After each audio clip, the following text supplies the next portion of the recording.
All hail Queen Sharmell joining WWE Hall of Fame. Becky Lynch came for Bianca Belair's throat, coming for her hair next. Kaiju is the purest thing in wrestling heading into Dusty Cup final, and WWE is doing Ronda Rousey so dirty.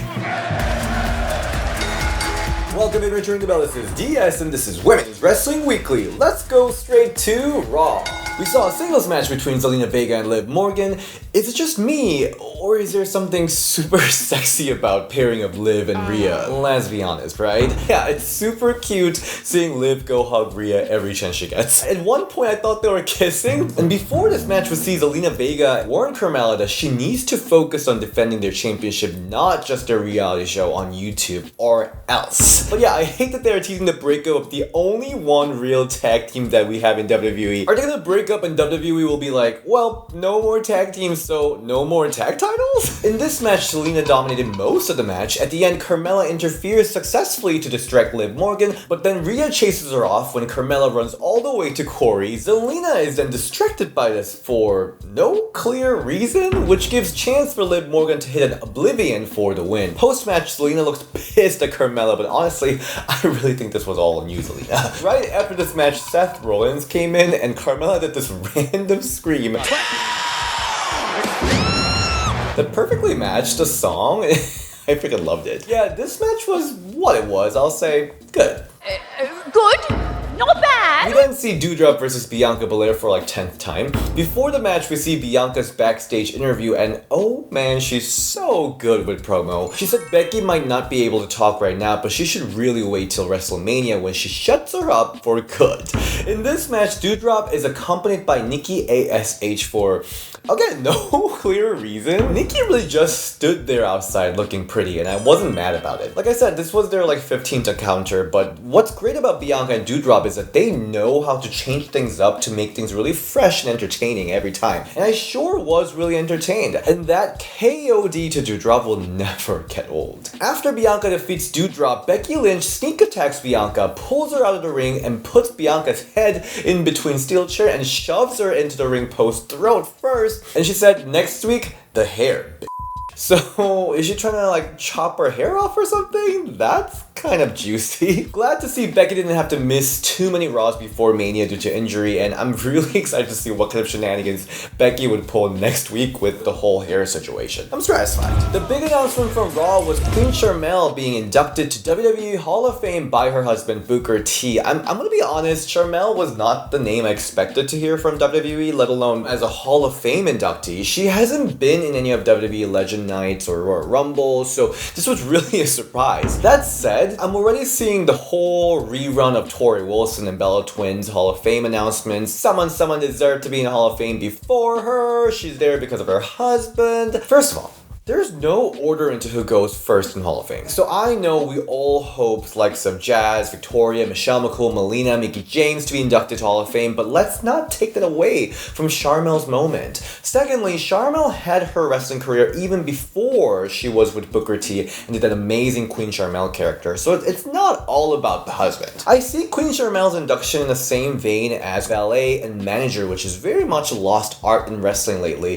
and Sharmell was so freaking good at that. So again, this is not the name I expected at all in the Hall of Fame this year, but I am pleasantly surprised, and I love that she even got the merch. I do really wish that we start seeing at least 2 female inductees a year. I feel like this whole 1 woman per year Hall of Fame thing is really pitting fans against each other. Before we move on, where was Dana Brooke? Where was Tamina? Where is my opportunity? Let's go to NXT Roadblock as we see Women's Dusty Rhodes Tag Team Classic semifinals matches. First is Raquel Gonzalez and Cora Jade versus Wendy Chu and Dakota Kai. We also take a look at Toxic Lounge now with shirtless man serving food. I say, heck yeah. Wendy Chu continues to be super over, and I personally is in love with her too. She's pulling new moves that matches her PGA character every week, and she's visibly refining the moves that she already introduced, like the Vader Bomb finisher she added some really nice Chu touches onto. Her character is also so adorable and relatable, and her friendship with Dakota is the purest things that's happening in wrestling right now, and I love that we get to see Kai Chu getting stronger as a team over the last few weeks. This is the character development that we deserve. During this match, we see Toxic Attraction attack Raquel Gonzalez outside with the club without referee noticing, which which I think was a good choice to keep both Cora and Raquel strong even with the loss. Dakota seemed conflicted or almost tormented by her past when she got to face her former partner Raquel in the ring.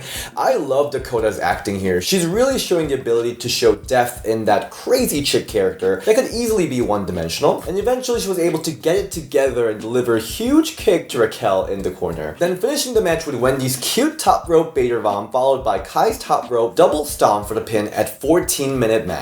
I'm quite surprised that Kai Chu won this match because Raquel and Cora are the stars that NXT is really pushing, and they also had a well-built storyline to get to this point, but it is clear in this match that Dakota and Wendy sucked all the audience attention from Raquel and Cora with how much more interesting they were. So I think the right team won, and I'm very satisfied. Next match in the tournament is Io Shirai and Kaylee Ray versus Kaden Carter and Casey Catanzaro. I love the back and forth between Casey and Io. It was really phenomenal and made me scratch my head. Why the heck isn't Casey pushed to the moon already? I'm so Confucius. I know Casey can deliver if given the chance, and she's got somewhat of a mainstream name recognition thanks to American Ninja Warrior, so please WWE, get your shit together and push Casey already. Like any match that these four are involved, this was a really fun match, and at the end we saw Kaden and Casey set up the neckbreaker and 450 combo finisher, but Kaylee Ray broke it up, and then devastating Doomsday Poison Rana. Ouch, that looks like it hurts. But Ray recovers to hit Kaylee Ray bomb to Kaden, setting up for Io's moon over moonsault for the victory in an 11-minute match. Another case of makeshift team defeating legitimate team, and because Casey and Kaden is such a good team, so this one hurts a bit more. But the match itself was actually really enjoyable, so I'll say it's good. Good? Not bad? After this match, we saw Cora Jade jump Mandy Rose at the Toxic Lounge as payback for Raquel getting jumped earlier in the night. We also saw a quick singles match between Tiffany Stratton and Fallon Henry. This was billed like a squash match, but it wasn't. Some bizarre smoke started to go off at the entrance in the middle of the match, and Saray suddenly shows up from behind Tiffany to knee her in the back of the head, letting Fallon hit the Shining Wizard to defeat Tiffany in less than 3 minutes. Could the smoke be part of Saray's magical girl character? In which case, I love it. She's already doing the transformation sequence from her entrance. Why can't she do some cute magic too? Also, Tiffany looked really amazing with her gear here, so this was short but sweet. Satisfying. Post-match, we saw Tiffany do a backstage interview where she says she'll break Saray's ugliest necklace and her face. And we also see a friendship between Persia and Indy rocking. Persia and Duke Hudson comes in to talk about all the sexy stuff they did after losing the match from Dusty Cup, and Indy's all like grossed out about it because Duke and Indy used to date or bone, I don't know what the whole deal is, and they start to argue over who's the better one in the team and who cost their Dusty Cup match, which sets up a singles match between them. After Indy leaves, Duke offers to help Persia train and they wildly make out. I love how horny of a show that NXT 2.0 is, and this is just one example of it. There's this one shot of MSK all close up on their torso, and I'm like, the camera team really needs a raise right now.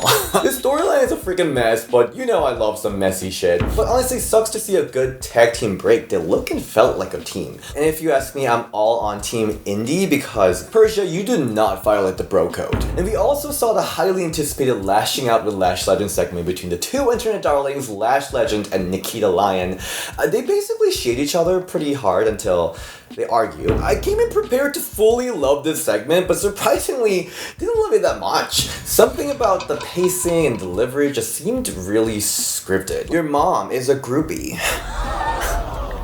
Don't be so judgmental. I think this whole audience doing woos and ahs for each line made things feel really corny. I feel like they should have just let them go. I feel like they would have played a lot better. So I'm a bit disappointed about how this played out, but I'm sure when we see them actually brawl, it's going to be full-on Bad Girls Club. Let's move to AEW Dynamite. We saw a short Jade Cargill promo where she asked who's going to step up to be her 30th victim. All I'll say here is, damn, Jade looks good. We then see a #1 contendership match, Layla Hirsch versus Thunder Rosa, and with AEW Dynamite taking place in San Antonio, Thunder Rosa's hometown this week, I think it's pretty clear that Thunder will be taking this match, potentially becoming the champion in her hometown. The match was pretty evenly booked with the two exchanging moves after moves. The only storyline really was Layla going for Thunder's arm, which I don't necessarily see it paid off at the end. And at the end of the match, Layla goes outside to grab the spare turnbuckle like she did in Revolution, but Red Velvet runs in to stop her, which gives a chance for Rosa to attempt to fire Thunder Driver, but it's reversed into Layla's cross arm breaker, and Rosa gets the rope to escape and finally hits Fire Thunder Driver to finish Layla in a 9-minute match. Love both of the performers in the match, but the match was just a match. I think it did its job to give the number 1 contendership to Thunder Rosa, but I didn't get the sense of how Thunder Rosa has evolved since losing a match at Revolution. Is there a different strategy, different mindset, emotional change? None of that really. So that's why I think seeing this match felt like it was just a match. So I'll say, good. Good?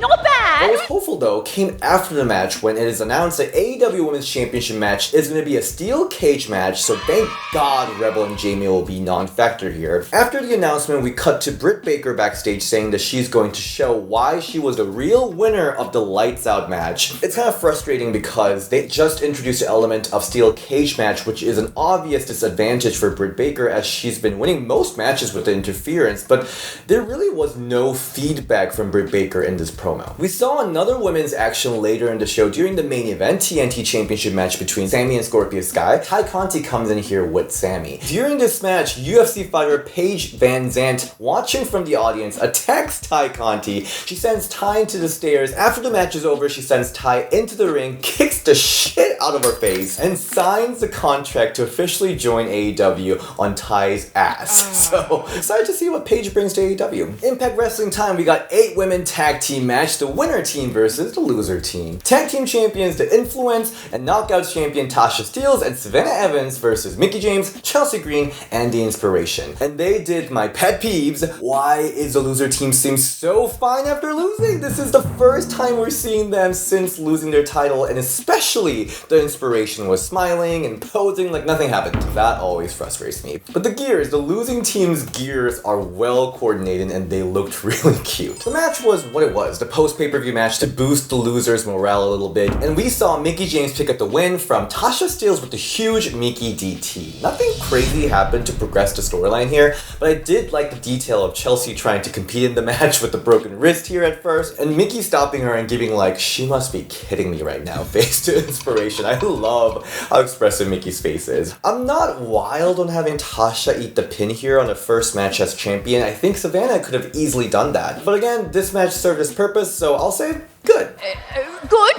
Not bad. We saw Deonna getting interviewed backstage about breaking Chelsea's wrist, and she says she has no remorse about that. Giselle Shaw then comes in to say she'd love to take one of the titles from Purrazzo, but then Lady Frost also comes in to say that she beat Giselle at Sacrifice. Deonna then gets tired of both of them, sets a, I'm guessing a winner-take-all triple threat match next week. That seems pretty ballsy of Deonna, but I guess that's how confident the Virtuosa is. AEW Rampage time, Mercedes Martinez versus Jamie Hayter with Britt Baker and Rebel. And again, we're getting the same shit with the outside interference. I guess Thunder Rosa decided not to come and stop it because Mercedes didn't also help her either at Revolution. AEW botched Mercedes and Jamie's return/debut really badly. Mercedes versus Jamie match and feud could have been so big, but they rushed Mercedes' storyline so quickly. Ultimately, this match ended up being not as big as its potential. I mean, it's freaking Mercedes Martinez. This is the best you can do. Get the hell out of here. At the end, Mercedes hits a corner spider German suplex on Jamie, but while Rebel distracts the referee, Britt Baker attacks Mercedes, letting Jamie finish Mercedes with a clothesline of all. She really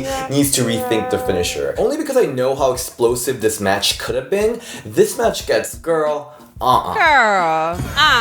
Post-match beatdown is on as always, but Thunder Rosa finally runs in with a chair for the save. We also see a promo from Hikaru Shida as she talks about vengeance for Serena Deeb. Considering how AEW gave nothing for Shida to work with during her reign as a champion, this is welcome change for her to have some time to show her motivation and anger. I'm curious what we're going to see between Shida and Deeb because we had a lot of matches between them not long ago, so I'm excited to see what they're going to pull out. WWE SmackDown time, we see Ronda Rousey promo, and yes, the bar is pretty low, but I think she did a lot better job than before. She addressed how Charlotte called her a one-trick pony and says it's like saying Mike Tyson is a one-trick pony because he just knocks people out. She then added that she's been perfecting her mentor Kurt Angle's ankle lock. Then Charlotte walks in looking fabulous, but after seeing this tweet saying that she's wearing a coat made out of Ronda's chickens, I can't unsee it. Charlotte cuts her usual promo of how she's the best and she'll humiliate her opponent, how she will win, blah blah blah. Love me some Charlotte, but one thing that Becky does great in her promo is that she changes up her promo based on her opponent. So Lita, Asuka, Liv Morgan, and Bianca. She approached everyone with different storylines, and I don't think that's the case with Charlotte Flair, which again takes the specialness out of Ronda Rousey in this feud. The promo battle makes me feel this match will be battle of submissions. I actually really like Ronda's last line that Charlotte is either tapping at WrestleMania or she's taking her arm home. Yeah, I like Ronda when she's just badass, no given. After Charlotte walks away from Ronda in this segment, backstage as Ronda with her leather bag prepares to go home, she gets attacked by Charlotte Flair, now with the different outfit. And the moment I saw the car in this fight scene, I kind of wished to see her 1-2 step again from the WrestleMania before, but instead we see WWE doing Ronda so dirty that zooming into her face was merciless. I guess WWE really want to make Ronda smile. And is this submission that Charlotte does on the car her like new submission? Isn't it basically a bank statement? Also, let's be really honest. There is no chance that Charlotte would win Ronda in a street fight like this. It does not make any sense. I appreciate the effort of doing the backstage fight on the car, and I also love that women was just giving no f***s about officials trying to stop them, but things just didn't click here. I'll say, girl, Girl, Do you think the reason this isn't clicking is because Ronda really has no business fighting Charlotte from the get-go? She really just needs to wrap up her business with Becky, but anyway. And then we saw Sasha Banks and Naomi versus Shayna Baszler and Natalya match, with Carmella and Queen Zelina watching from ringside. Random pairing of Shayna and Natty. I actually feel so bad for Shayna. From her winning the Elimination Chamber, to the Tag Team Championship reign with Nia, to releasing Nia Jax and Eva Marie with that brutal segments, to now this. Shayna can and should be doing a lot more important thing than being a filler queen for one random SmackDown match. The match itself was interesting though. I love Naomi getting her hair done to match Sasha's blue hair, and Sasha always adding more and more moves to her arsenal to always keep things interesting. So I loved her classic Trish Stratus tag team move here, and then the codebreaker type move that she used as a finisher here. Do you guys see this as a finisher or not? I guess Sasha does need a non-submission finisher, but right now I'm not feeling it completely yet as a finisher, but we shall see. Nothing groundbreaking about this match, but it worked. Stratified. Thank you so much for joining in for this week's recap. If you haven't had the opportunity to watch our interview with Dana Brooke, go watch it right now. You'll fall in love with her even more after seeing this interview because she was so sweet. Please subscribe to our channel and ring the notification, and to follow what I'm up to, you can follow me on Instagram at DSShin and ring the bell DS on Twitter, and I'll see you next week. Bye!